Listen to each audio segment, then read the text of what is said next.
come from. The truth is an irony, just like animal farm. Justice mean inequity, so who go say the truth? Who go say the truth? Christian can say silence, Islamic leaders silence, kings and queens silence, traditional leaders silence. So who go say the truth? We are them go get so confused the call. Now by area why no better. We are them go get so confused the call. One guy's out here why no better. Who go say the truth? Who go say the truth? Oh, you need it now, see what's I see so. Now your friend on an iron come at them. Only papi obeka nice and beer. So I want one bet you two. Everybody was afraid. And when Tina to my cottage again nine. Once my boy dumping one and I cheat. But who go tell the truth? Nanai or say me. Nanso bien person beka wasam because everybody is afraid. Anya safwe muayini. Who drop on you na dalima. And see who go say the truth? Obiaja konson so to grow your mansa to me be a cacobrafo. If I need a yet, if when you know yet. Na so kutrata down so be dia back or why no keke. I fene for the man more piafo efwe. No cross on my mo. Hanya safwe muayini. Aku drop on you na dalima. And who go say the truth? Abaya di bote chino. Yedi bi bebo nyande bi. Kachisa would your mouth pipinuma. Would your mind never shine and frafonsa? But who go tell the truth? TUC silence. Even journalists silence. So then who go say the truth? Right is right, wrong is wrong, no matter how you justify. You say you wanna get rid of corruption, someone want to help you, now the person become your target. Jobless no they mean senseless, poverty no they mean useless. One day, them go resist.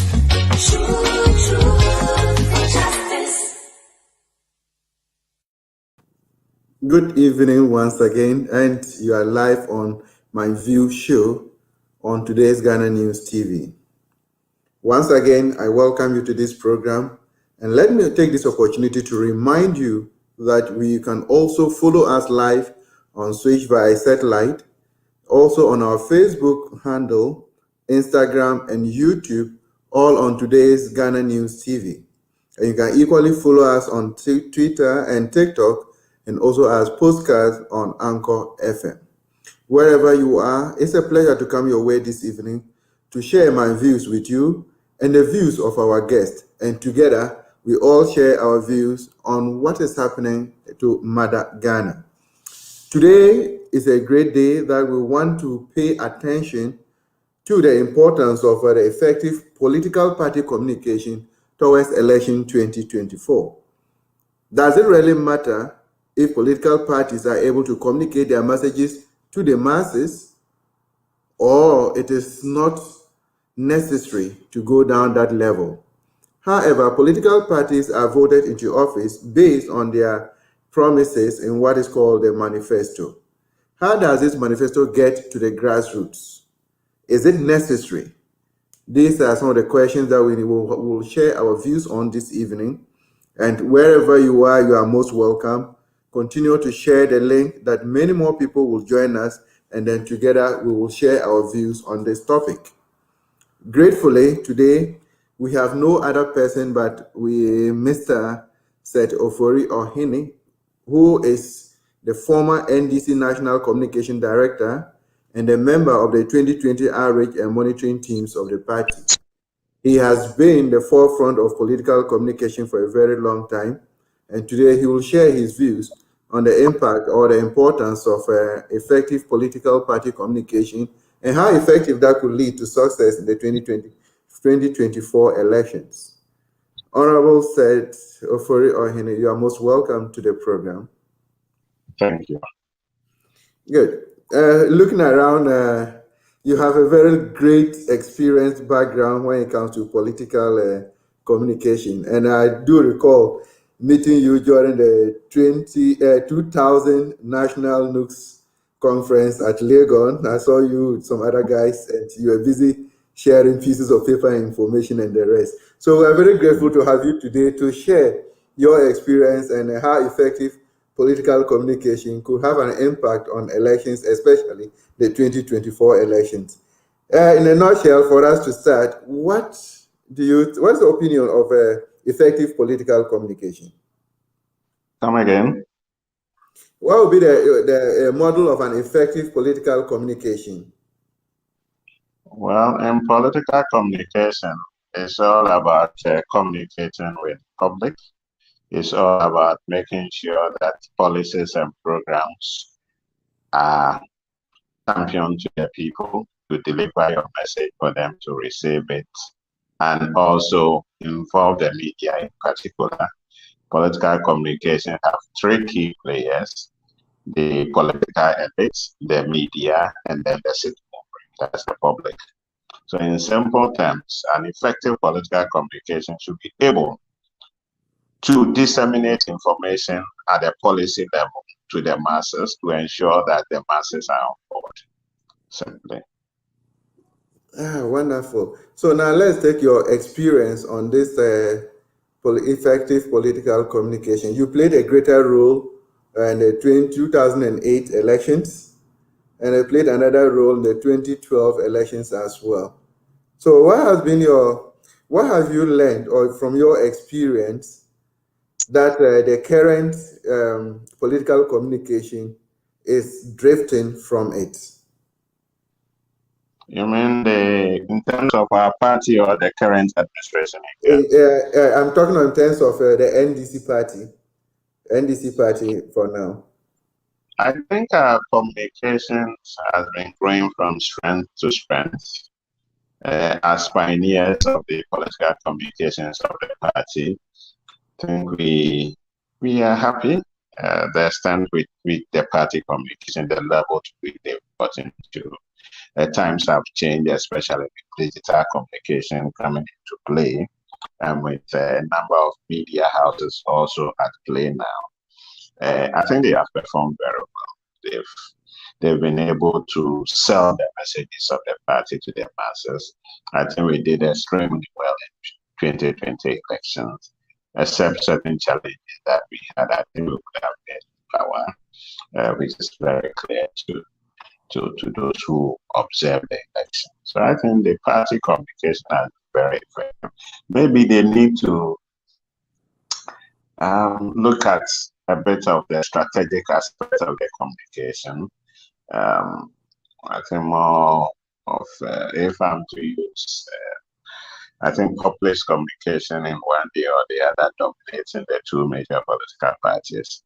And I think they should take a critical look at strategic communication, where you frame your items in a context that will give you a successful election. Great. Let's look at it in the run-up to 2016 elections. The NDC government had made a greater impact, especially in the the face of infrastructural development. But I believe that the individuals, yes, where this infrastructure came up, witnessed it as firsthand, but those of other areas that did not experience what was going on, probably, let's take that in Kumasi as compared to what is going on in Volta region, I believe that the NDC missed a little point as how to communicate what was on the ground and the necessity to the grassroots. The MPP, on the other hand, did enjoy the media per capita because you see right now we have more in the system, and more of those media houses were controlled by the MPP, or they are being controlled by the MPP as we see it now. What happened? Could it be that we did not go to the grassroots to make our messages well comprehended by them, or what went wrong? Yeah, I think the NDC was on top of its communication in the 2016 elections, but certain events turned things around. Certain events created a negative impression for us as a party, and I think the communication machinery at the time could not rise to the occasion. There were reports of corruption, there were reports of mismanagement here and there, and I think at that time we couldn't really defend the government, and we couldn't put the party's image on top and bid the MPP to drive through. They had a very strong communication. There is no two ways about that. But I think we could have risen to the occasion. But I don't want to go too much into that because I am a player in the party, and sometimes you don't do public criticism of your own party. You could have, if it's an academic exercise, I could have made certain points, but this is a public discussion, and I need to respect my colleagues in that context. Great. But I should say that in 2016, their communication machinery was very effective, and they were able to engage in more of black propaganda against our party, which I think was wrong. But as we prepare for 2024, I think we will match them and beat them to it. I believe strongly. In 2008, we did that. We were able to counter their political communication. We were able to put the party on a very strong path. We were able to communicate our policies to the people, and we got the mandate of the people. I believe strongly that with the current setup of communications, 2024 will make it. Wonderful. But I have one reservation here from my own observation. When NDC was in government, the MPP was setting the agenda, forcing NDC to respond. Today, the MPP is in government. I am not seeing the NDC moving onto the ground to set the agenda. We are rather responding to what the MPP is putting in place. Yeah, I think my initials, I said we have to step up with the framing of our news from our side. Agenda set is key, political communication. It set the stage for victory. And it's true that the NPP did a lot of agenda setting prior to 2016 and also 2020. But I think the tables are turning. It's a gradual process. I can see them now struggling to defend government policies, struggling to defend government actions. And I think that should be a big plus to our communication. I would like to see more agenda setting from the communication setup. I would like to see that strategic political communication in our setup. As my initial comment, I spoke a bit of populist communication, and I spoke about strategic communication. I think we need to deepen the strategic communication from our side. But I mean, marking them, I think they've done well as a communications machinery. If you look at the 2020, our adverts, our messages were, were on point. And I think this time around, there will be some improvement to clock as the victory. Wonderful. I know definitely there will be improvement because with people like you taking the center stage, your experience from 2000 all the way 2004, 2008, 2012, we need the experienced people to come forward and then blend with the young ones now, and then together I believe strongly that the communication machinery would change. If you look at the MPP, for instance, when they said we're not going to IMF, and eventually we found ourselves in IMF, they sent out ministers of state to the various media houses to go and defend that policy. That is for them. Now let's come back to the NDC and looking at our communication. Well, we cannot go much into the communication, but let's look at what is happening currently with the government of the day. There is not a single day that passes without us hearing about a scandal here or there. But we are not seeing these scandals being exposed more from the opposition point of view. Yes, I think our party officials have done well. Our members of parliament, they have done well. They've been working very hard to expose the negatives of this current government or the Nanado's government. You might mark them based on how you see it. But from where I sit, I think they've done well. And in strategic communication, sometimes you play a role in revealing the scandal, but not actually coming out that you play the role in revealing the scandal. It's not about all the time coming up to say, look, we did this, we did that, we did this. Sometimes you have to make it very strategic, but it's moving. And you can see clearly that whatever negatives they have been exposed. And I think that is a good sign and a good mark of a political and opposition political party. And we participate effectively in the discourse. Clearly, the positive heads and negative them dichotomy explain politics.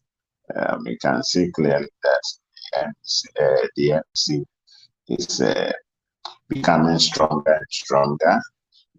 Our image is going higher. We are seen as a very credible party, better than our opponents and the Patriotic Party.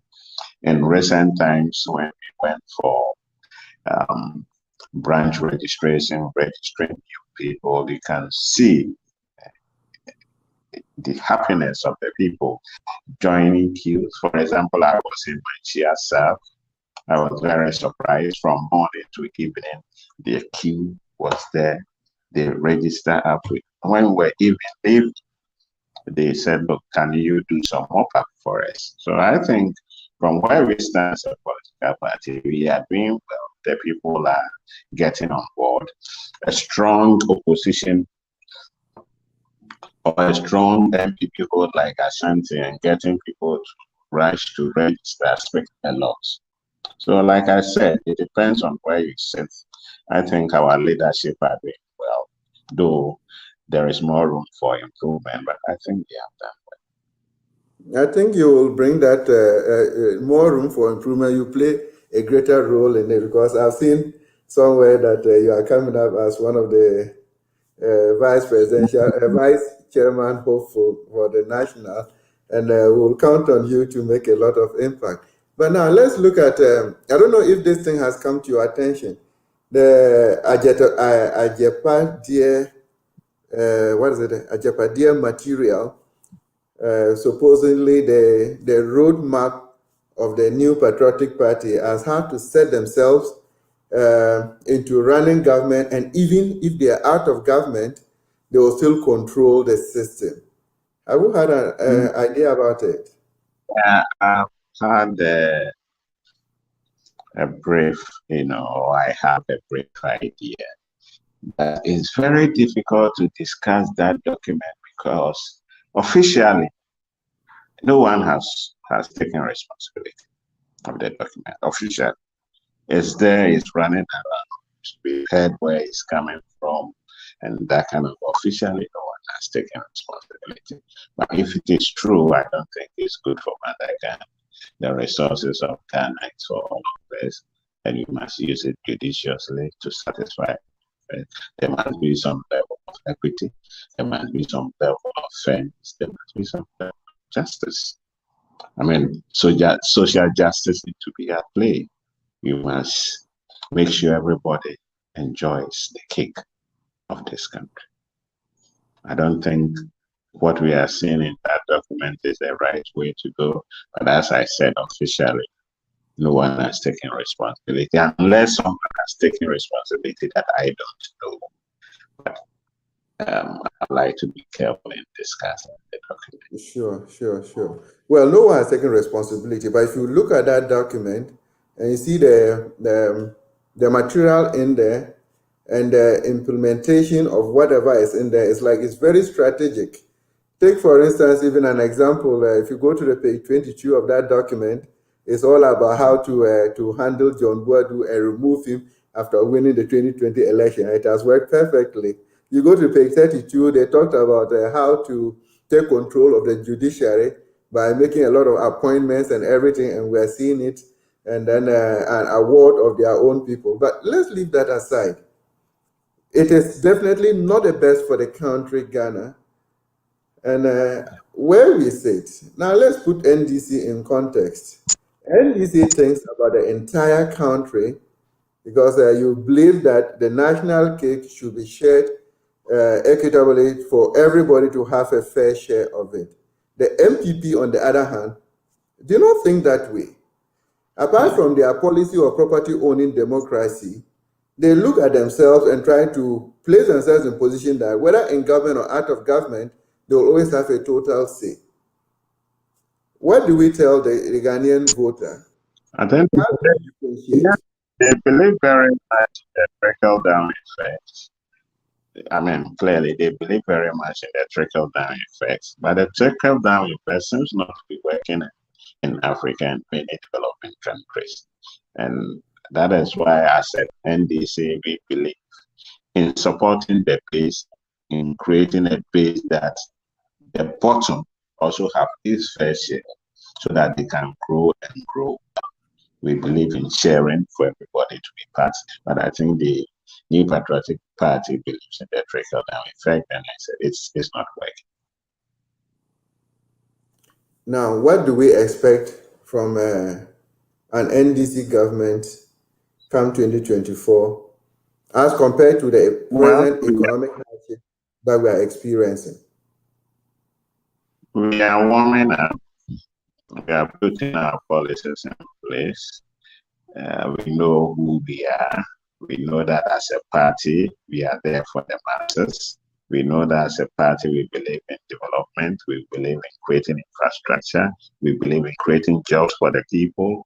We believe in creating an economic environment that everybody can find a space to operate. The current economic situation is very bad.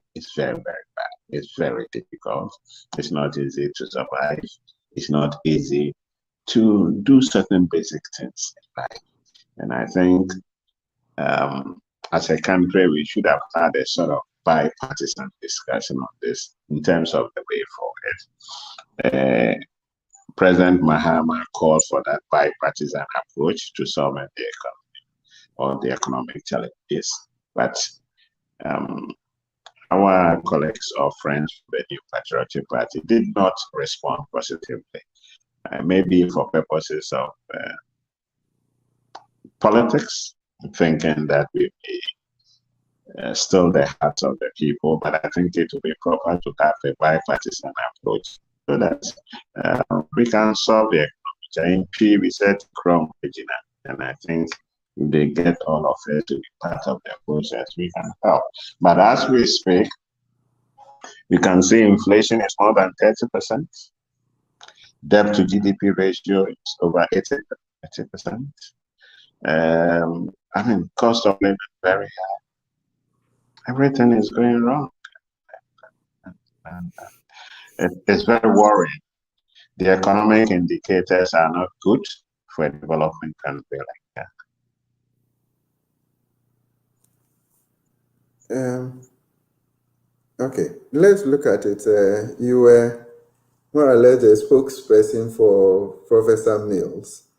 I want us to look at our educational system from that point of view. You realize that when Professor Mills came into office, by then the educational system had a change from 3 years to 4 years, and we had to change it back to 3 years. Today we have a traffic light system that is working, where our students go to school for about 3 months, for about 3 weeks to 4 weeks, and they come home for about 3 months. Where are we heading to as a country in terms of our educational structure? I think we all agree as a country that we have challenges with the educational system. The implementation of the free SHS policy created a number of challenges in terms of enrollment and in terms of finance. Maybe the government did not do the mathematics well in terms of finance, and they've met a number of challenges. The road has been very rough. I mean, it's not going well. I think an NDC government will look at it, will make the best out of it. It's difficult to just sit and come to conclusion. You need the data, and you need to look at your revenue generation. You have to look at the expenditure pattern of your education and see what you can do about it. But as we speak, all is not well. You've heard the president himself saying that there is a need for a review.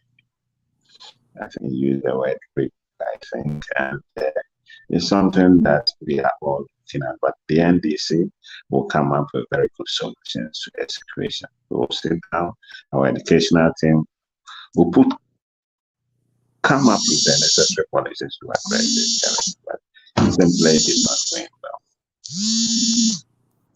Yeah, you said that the NDC government will somehow, if I got it right, review our educational policy.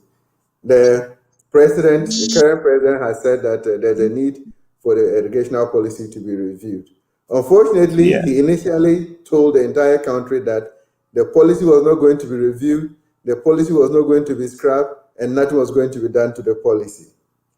Do we still stand by the fact that the government of the day are almost going back on their words? You understand? In terms of almost all the promises that they made to Kenyans, and it is clear that the Nanado government couldn't meet the expectations of the Kenyan people, whether education, health, agriculture, electricity. I mean, electricity bills, you can't imagine. Very difficult. Water, everything very high. And it's clear that his key has failed. Very clear. Did you say the president and his government has failed Ghanaians? Come again. Did you say they have failed Ghanaians? I believe so. On the contrary, they believe they have been very well, because the president says his ministers of state are delivering to his satisfaction, and therefore there was no need for ministerial reshuffle. Yeah, his satisfaction, that the satisfaction of the ordinary person. The ordinary person who struggles to get a job. The ordinary person who struggles to eat morning, afternoon, and evening. The ordinary person who finds it difficult to pay electricity and get light for daily activities. The ordinary person who will pick a car to work and come back, whose salary has to meet the transportation of the day. That is, you've not met his expectation, yes. To him, he's okay. Things are working, but the ordinary person is crying. The ordinary person cannot participate meaningfully in our economy and finding it difficult to survive. That's wonderful. That is very true. And let's go back a little more once again before we come to read the messages from our viewers. When His Excellency John Ajakunkwo was the president, they came out with the Blue Book, which cataloged their achievements and projects that they have undertaken in the country. If you go through that book, you could find a lot of HIPIC toilets left and right. Then follows the NDC with the Green Book, also coming out with a catalog of all the infrastructure and activities that they have undertaken in almost all the regions and the districts. Is it a prudent communication tool for a government to come out with such a book?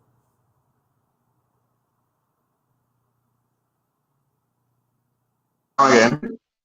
I was just asking whether the production of the Blue Book by the Kufuor administration and the Green Book by the NDC administration are prudent communication tools for a government in office. Well, documentations of that nature, I think it's not bad, it's not wrong, but you must make sure that the information in the document or in the book should be truthful. You must make sure they are truthful. You must make sure that if you said you've put up a school building in Tessin, when I get there, I'll see it. Also, you can look at the cost and see whether it meets international standards or is about. Well, sometimes the cost is the problem. Sometimes too, the information is not very accurate. The book, and those are the challenges that I think many people have. But else, it's a very good approach.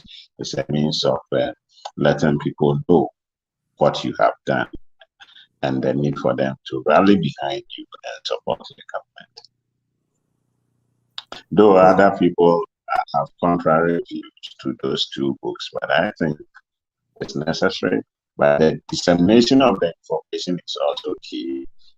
How do you go about it? Do you scan it and put it on the internet? Do you scan it and put it on certain news websites? Do you turn it into a video form? A documentary form? All depends on how you utilize that data. But first of all, the information should be accurate. Okay. I think the MPP with the Blue Book or whatever it is, they translated into videos. And unfortunately for them, that was the time they revived the Information Services Department. So they were all over the country from one village to the other, showing the people what they had done in the various places. The NDC, we didn't see that. We had only the Green Book. So that is why I was asking whether it was a prudent. Yeah, that is why I talk about the dissemination of what is in the information dissemination is key. If you have it in the book and it's given to a few elites or a few grassroots, then the impact might not be that great or high.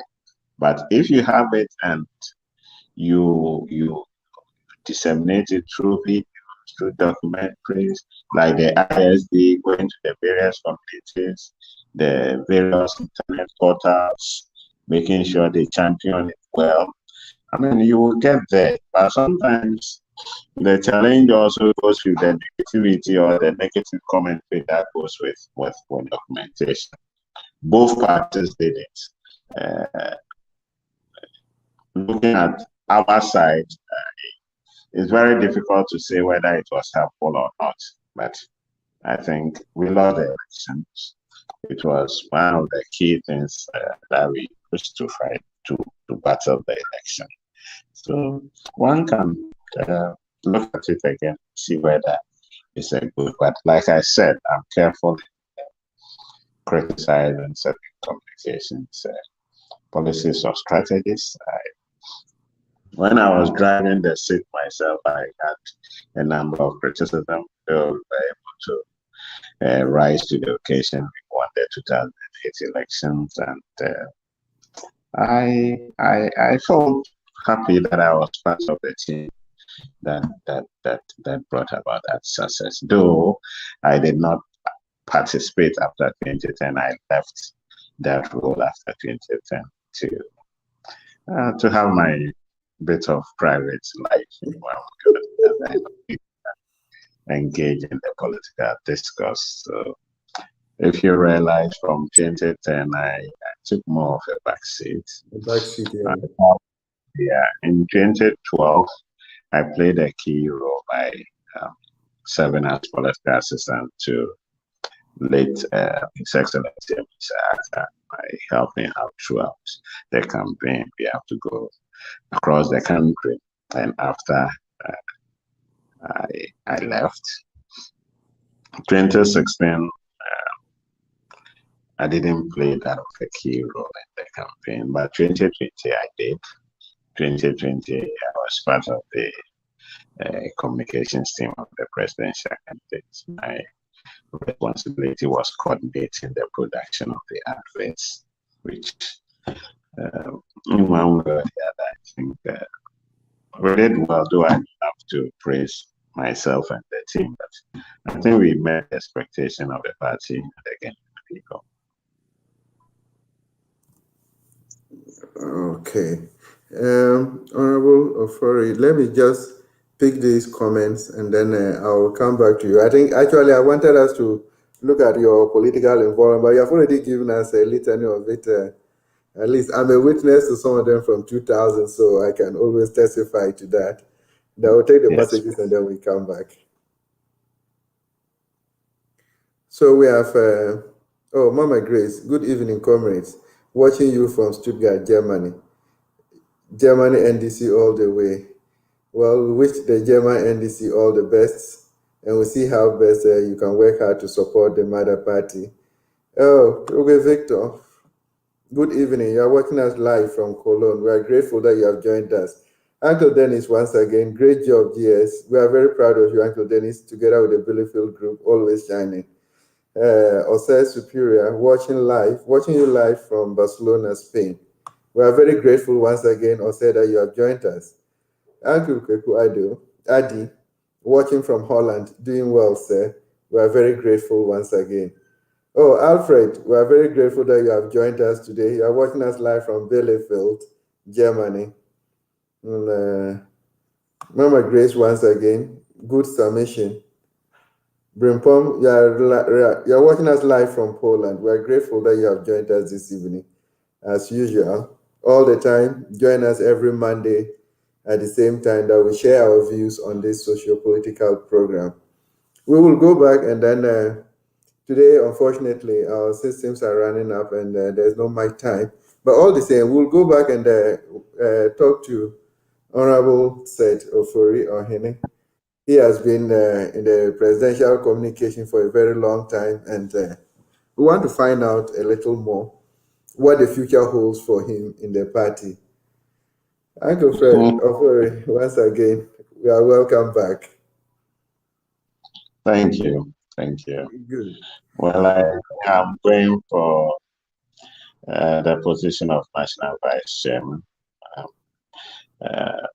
Hopefully by November, the party will get to the national elections, and it's my prayer that the party members or the delegates will vote for me so that I can become National Vice Chairman to contribute my quota to the success of the party.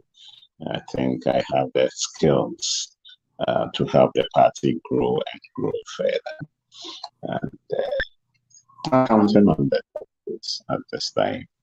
I hope they will reward me with my years of commitment and dedication to the party. The future will tell only God knows. And it's my prayer that everything will go back.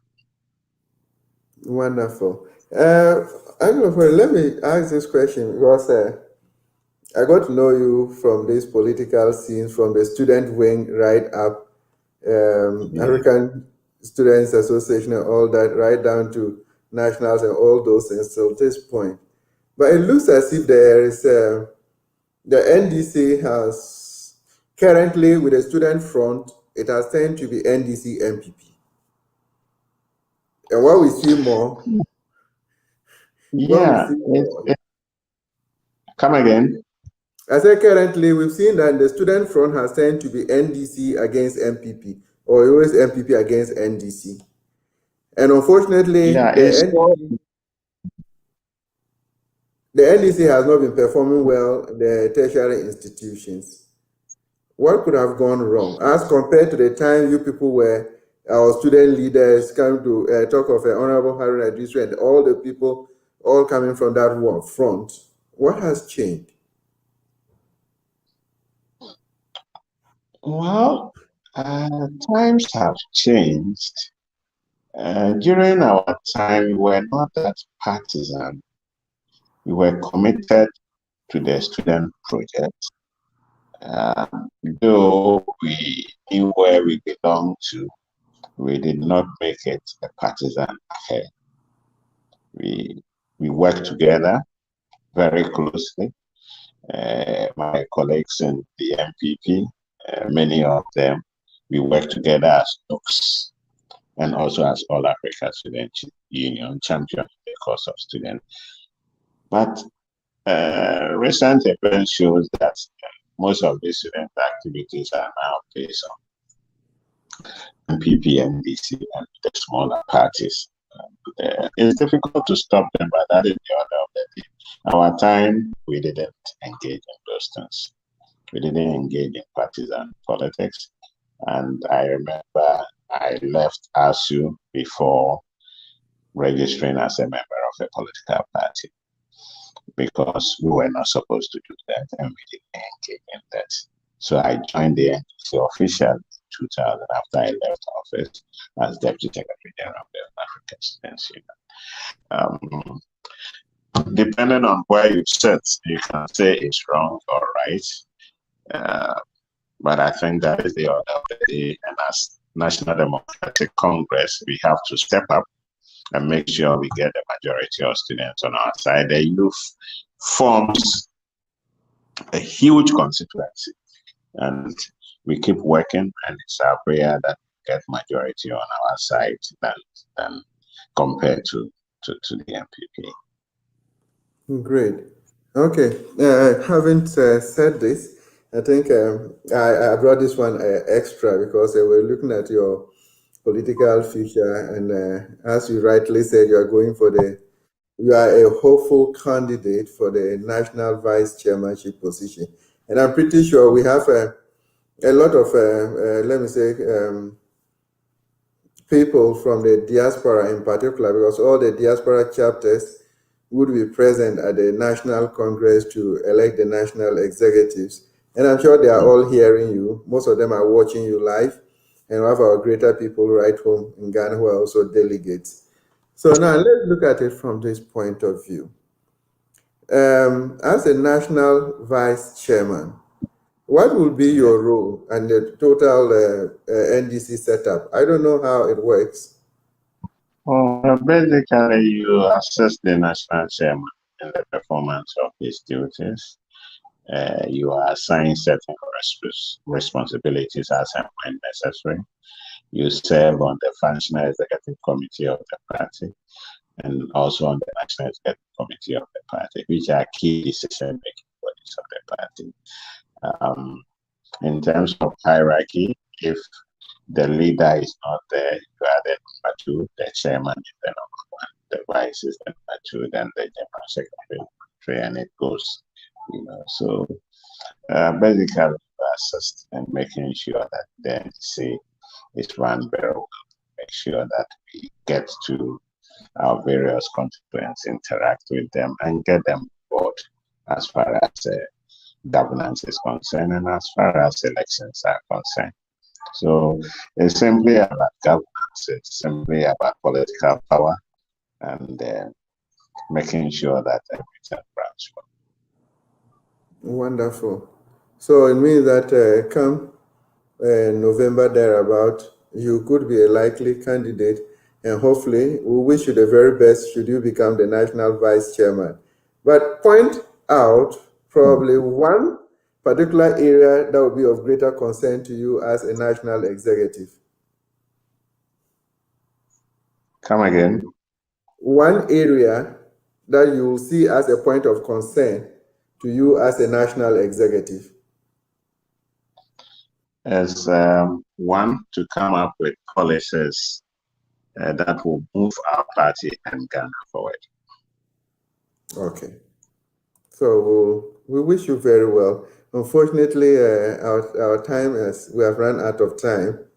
And I'm pretty sure that I still have some 2 minutes. I think I'll give those 2 minutes that you can once again tell the viewers what you have for them should the opportunity come on your way.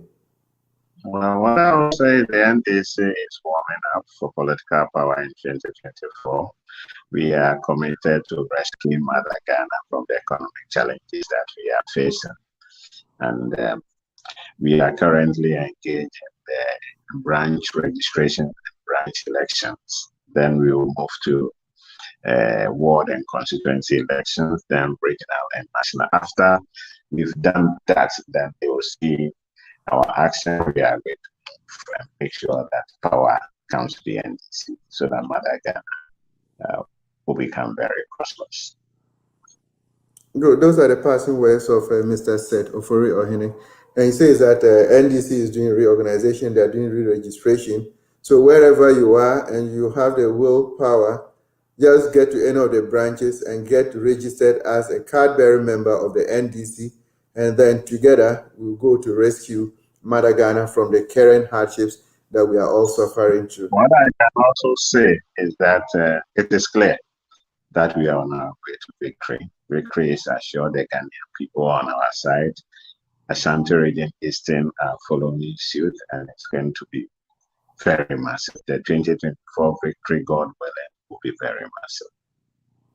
Wonderful. We wish the NDC very well that the victory will definitely be massive because the masses are yearning for a party that will rescue them from the current hardships. And I believe strongly that the NDC is the most suitable alternative government in waiting. So for those of you who watched us from wherever you are on YouTube, Facebook, and all the other social media handles, we are very grateful for joining us this evening, and we wish you a very wonderful evening till we come your way once again next week at the same time on MyView show. This is Jerome saying good night to you all.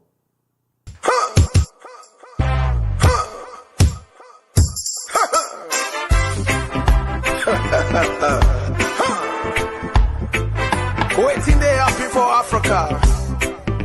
Dirty old men holding on to power, leading the people to where? The grave? Wicked criminal leaders.